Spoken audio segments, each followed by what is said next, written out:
आज दस्तरख़्वान इतना अधूरा अधूरा और ख़ाली ख़ाली सा क्यों है? आखिर इसको इतना अधूरा और ख़ाली रखने की वजह क्या थी और ऐसा करने की वजह से हमें क्या फ़ायदा और क्या नुकसान हुआ, वही सब मैं आपको बताने वाली हूँ आज की इस वीडियो के अंदर। अस्सलाम वालेकुम, welcome to my another vlog. तो जी आप सब लोग कैसे हैं? उम्मीद करती हूँ कि ईमान और सेहत की बेहतरीन हालत में होंगे। और माशाल्लाह से जी अल्लाह ताला के हुक्म से आज हम सब ने रोज़ा नंबर 17 की इफ़्तार की और अल्हम्दुलिल्लाह कि अल्लाह ताला ने आज भी हम सब पर अपनी रहमतों और करोड़हा बरकतों का नुज़ूल अता फ़रमाया। वीडियो के स्टार्ट पर मैंने आप लोगों को बताया कि आज हमारा दस्तरख़्वान काफ़ी ज़्यादा अधूरा था और इसके अधूरा होने की आखिर क्या वजह थी और मैंने आज इतना सिंपल सा मेन्यू क्यों रखा, उसको मैं आप लोगों को लाज़मी बताऊंगी। और मैं उससे पहले कहना चाहूँगी कि अगर अभी तक आप लोगों ने मेरे चैनल को सब्सक्राइब नहीं किया तो काइंडली प्रेस कर दे बेल आइकॉन के बटन को। इसके साथ ही लाइक कमेंट और शेयर करना भी ना भूलिएगा। और साथ में मैं कहना चाहूँगी कि मेरे अस्माउल हुस्ना कोर्स को भी लाज़मी ज्वाइन कीजिए, जो कि आप सबको free of cost recorded session की सूरत में मेरे इसी चैनल पर प्रोवाइड किया जा रहा है। बाज़ ना हमें लगता है कि हमारा जो मेन्यू है ना, वो डे बाय डे बहुत ज़्यादा हैवी होना शुरू हो गया है। तो उस मेन्यू को ना हमें मेंटेन रखने की ज़रूरत होती है। ज़ाहिर सी बात है, रमज़ान अल मुबारक है तो इंसान का दिल चाह रहा होता है कि जब वो पूरा दिन खाली पेट रहता है ना, तो इफ़्तार के वक्त उसके सामने हर वो चीज़ हो जो कि उसका खाने का मन हो रहा है। लेकिन ऐसा करते करते हम लोग अपनी डाइट को और अपनी जो सेहत है उसको बिल्कुल इग्नोर कर देते हैं। और ये निगलेंसी हम लोगों की हेल्थ पर काफ़ी ज़्यादा नेगेटिव इफ़ेक्ट डालती है। और हम लोगों ने इसी नेगेटिव इफ़ेक्ट को अपनी हेल्थ पर पड़ने से रोकना है। और उसको रोकने के लिए ही आज का जो मेरा मेन्यू था वो इतना सिंपल सा था जी। आज का जो मेन्यू था ना, उसके अंदर जस्ट मैंने बनाए थे आलू मटर, और आलू मटर की रेसिपी ही आप लोगों को अभी इस वीडियो में देखने को मिल रही है। सिंपल सी रेसिपी है। हम लोगों ने मटर ऑलरेडी मतलब ना फ्रीज़ करके रखे हुए थे। आप सब ने वो मेरे प्रीवियस व्लॉग्स में देखा ही होगा।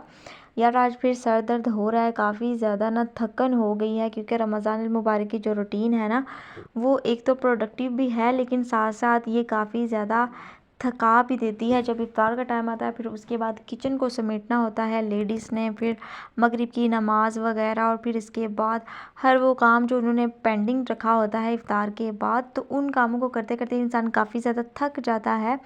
और इस थकन को भी हम लोगों ने दूर करना होता है शाम की चाय से, जो कि मेरी अम्मा अभी बना रही हैं। और साथ में मैं आप लोगों को एक और मज़ेदार सी बात बता दूं कि मैंने ना अपना यूट्यूब का जो ये चैनल है ना, इसी से इंस्पायर होकर मैंने टिकटॉक का अकाउंट भी बनाया है। आप लोग लाजमी जाइएगा, वो भी मैंने अनफिल्टर्ड आमना के नाम से ही बनाया है। वहाँ पर भी जाइए, विज़िट कीजिए और वहाँ पर भी लाइक कमेंट और शेयर करना ना भूलिएगा। देखिए मेरे पास रोज़ नित नई बातें नहीं होती। बाज़-औक़ात ऐसा होता है कि मेरा ना मतलब व्यूज़ को देखकर कभी कभार मुझे भी डीमोटिवेशन सी होनी शुरू हो जाती है। लेकिन कोई बात नहीं, अल्लाह ताला खैर फरमाएगा। हम लोगों ने सिर्फ़ अपने जो भी काम है ना, अपनी मेहनत है, उस पर हम लोगों ने यकीन रखना है और सबसे बढ़कर अल्लाह ताला की ज़ात पर यकीन रखते हुए हम लोगों ने मुसलसल चलते रहना है। तो बात करते हैं जी अपने सादा से मेन्यू की। कि देखें, जब हम लोग डेली बेसिस पर इतनी ज़्यादा फ्राइड चीज़ें खाते हैं, हैवी चीज़ें खाने की कोशिश करते हैं ना, तो इसकी वजह से समटाइम्स तो हम लोगों का वेट काफ़ी ज़्यादा गेन होना शुरू हो जाता है। और जाहिर सी बात है, ईद भी आने वाली है। हम लोगों ने बहुत कुछ ईद के लिए भी सोच कर रखा हुआ है कि फ़लाँ फूड या फिर फ़लाँ डिश हम लोगों ने इस ईद पर ट्राई करनी है। तो अगर हम लोग अभी से रमज़ान अल मुबारक में ही इतनी हैवी चीज़ें खाकर अपने जो जिस्सामत है उसको अनमेंटेन कर देंगे, तो फिर हम लोग ईद में कैसे उन तमाम डिशेस से, उन तमाम रेसिपीज़ से लुत्फ़अंदोज़ हो सकेंगे जिनके बारे में हम लोगों ने अभी से सोचना शुरू कर दिया है। देखिए, दस्तरख़्वान में अगर आपके पास रोटी है और उसके साथ सालन भी नहीं है, अल्लाह ताला ने आपको पानी दिया है या फिर आपको नमक अता फ़रमाया है, तो भी आपको अल्हम्दुलिल्लाह कहना चाहिए। हम लोगों की ज़िंदगी और हम लोगों के जो दस्तरख़्वान है वो बहुत से लोगों से अल्हम्दुलिल्लाह बेहतरीन हालत में है। और देखें, ज़रूरी नहीं होता कि रमज़ान मुबारक में हम लोग अपने दस्तरख़्वान को इन तमाम फ्राइड चीज़ों से भर दें या फिर नित नई चीज़ों को हम लोग बनाने की कोशिश करें। बाज़ औक़ात हम लोगों ने अपने बजट को भी मेंटेन करके रखना होता है। तो रमज़ान अल मुबारक में आप लोगों को बजट फ्रेंडली रहने की भी बहुत ज़्यादा ज़रूरत होती है। मैंने उसी बजट को मेंटेन करते हुए और ये चीज़ देखते हुए कि अभी इतने दिन रहते हैं रमज़ान अल मुबारक में, फिर उसके बाद ईद भी आने वाली है, तो मैंने इस तरह से नहीं बल्कि अपने बजट को इस वे से अब लेकर चलना है ताकि ईद पर किसी भी किस्म की जो मुश्किल है उससे बचा जा सके। तो आप भी मेरी प्यारी बहनों ये ना सोचो कि हम लोग कंजूसियाँ कर रहे हैं, यहाँ पे रमज़ान मुबारक का एक ही महीना आता है तो इसमें भी क्या हम लोग अपने हाथ को ऐसे बंद करना शुरू कर दें।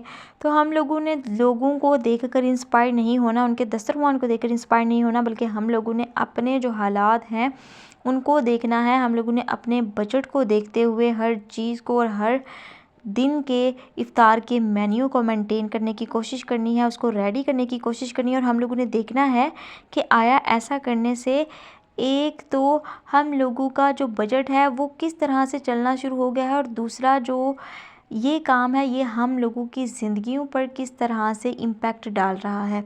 वही बात आ गई, जब हम लोग रोज़ फ्राइड चीज़ें खाएंगे तो इसकी वजह से समटाइम्स कुछ लोगों को कोलेस्ट्रॉल का इशू भी हो जाता है। तो उस चीज़ से बचने के लिए और अपने आप को मेंटेन रखने के लिए हम लोगों को इन चीज़ों से गैप लेना होगा। बहुत दिन हो गया, 15-16 दिन हो गए हम लोगों को ये तमाम चीज़ें खाते हुए, तो अब इनसे थोड़ा सा हाथ खींच लें आप लोग, ताकि हम लोग ज़्यादा ओवर ईटिंग करने की वजह से अपना जो मौजूदा वेट है ना उसको ना खो बैठें। ठीक है, मैं उम्मीद करती हूँ कि ये बात आप लोगों की समझ में आ गई होगी, और डीमोटिवेट आप लोगों ने नहीं होना, और इस चीज़ को भी आप लोगों ने नहीं दिल पर लेना, और ये भी नहीं समझना कि मैं आप लोगों को डिग्रेड करने की कोशिश कर रही हूँ। देखें, दस्तरख़्वान वो होता है जिसके अंदर प्यार, मोहब्बत और खलूस भरा हुआ हो। वो दस्तरख़्वान नहीं होता जिसके ऊपर आप लोग चाह रहे हैं कि 10-12 डिशेस पड़ी हुई हों।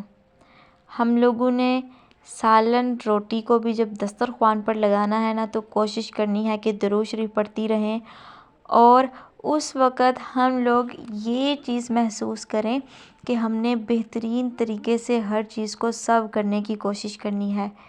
समटाइम्स ऐसा होता है जब छोटे बच्चे होते हैं ना घर में, यहाँ पे छोटे बच्चे हों, तो उनको ये चीज़ बड़ी ज़्यादा फ़ील होती है कि आज हमारे घर में ये चीज़ बनी है, फ़लाँ चीज़ नहीं बनी। मैंने फ़लाँ के घर में देखा था रमज़ान अल मुबारक में, या मैंने कल देखा था, तो उनका दस्तरख़्वान ऐसे सजा हुआ था, उन्होंने फ्रूट भी रखा हुआ था, उन्होंने ईच एंड एवरीथिंग बना कर रखी हुई थी, मीठा भी था, मतलब जो भी चीज़ उनको चाहिए थी उन्होंने सब कुछ बना कर रखा था। तो बच्चों को बाज़ औक़ात इन चीज़ों को लेकर ना डीमोटिवेशन होने लगती है, या फिर वो डिग्रेड होना शुरू हो जाते हैं कि आया हम लोगों की ज़िंदगी कैसी चल रही है, क्या हम गरीब हैं, या फिर मतलब बहुत से ऐसे सवालात होते हैं जो बच्चों के दिमाग में आना शुरू हो जाते हैं। तो अपने बच्चों को ये चीज़ आप लोग समझाइए कि जो रिस्क है ना आपको वो अल्लाह ताला की तरफ से मिलता है।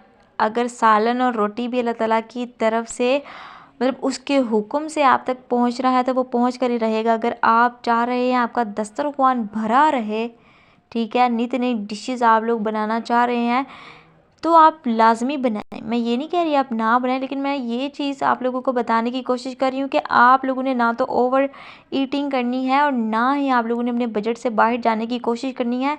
दस्तरख़्वान खाली का मतलब ये नहीं है कि वो बिल्कुल ही खाली है। आई मीन टू से कि हम लोगों ने आज 1 डिश बनाई और अल्हम्दुलिल्लाह अल्हम्दुलिल्लाह बेहतरीन रोज़ा हमारा इफ़्तार हो गया। हम लोगों के पास यार खाने के लिए रोटी थी, यही सबसे बड़ी नेमत थी, और हमें इस नेमत पर अल्लाह ताला का करोड़ हाथ शुक्रिया अदा करना चाहिए, क्योंकि बहुत से ऐसे लोग हैं जो कि इस वक्त एक एक नवाले को तरस रहे हैं। अगर हम मौजूदा हालात को देखें, जो दुनिया के हालात चल रहे हैं, तो कितना कुछ हो रहा है, जंग लड़ी जा रही है और कितना माली जानी नुकसान हो रहा है। उन लोगों के पास ना तो रहने को घर बचता है और ना ही खाने के लिए और ना पहनने के लिए उनके पास कोई चीज़ होती है। तो हमें तो उनकी ज़िंदगी से इंस्पिरेशन लेनी चाहिए कि देखें उनकी इस तरह की ज़िंदगी है, लेकिन फिर भी वो कितने ज़्यादा खुश हैं, अल्लाह ताला का शुक्रिया अदा करें। और हम लोगों के पास इतना कुछ होने के बावजूद भी हम लोग नाशुक्रा होने की कोशिश करते हैं। ठीक है, तो मेरी आज की वीडियो बस यही थी। उम्मीद करूँगी कि ये आपके लिए अच्छी साबित होगी, आपको बिल्कुल भी इससे डीमोटिवेशन नहीं हुई होगी और ना ही आप लोग डिग्रेड हुए होंगे। आप लोगों ने इंशाल्लाह ताला मेरी इस वीडियो को एंड तक लाजमी वॉच करना है और वॉच करने के बाद आप लोगों ने कमेंट ज़रूर ड्रॉप करना है कि आप लोगों को मेरी ये वीडियो कैसी लग रही है। जो अभी आपके पास मेरी वीडियो सामने नज़र आ रही है ना आप लोगों को, ये मैंने एक शॉर्ट बनाई थी और बहुत अच्छी बन गई थी अल्हम्दुलिल्लाह अल्हम्दुलिल्लाह। तो मिलते हैं कल वाले व्लॉग में नई एनर्जी के साथ और मज़ेदार से टॉपिक के साथ। तब तक आप सब लोग अपना अपने वालिदैन का और अपने प्यारों का रखिएगा ढेर सारा ख्याल और मुझे मेरे वालिदैन को भी लाजमी दुआओं में याद रखिएगा। टेक केयर, अल्लाह हाफिज़, अस्सलामु अलैकुम।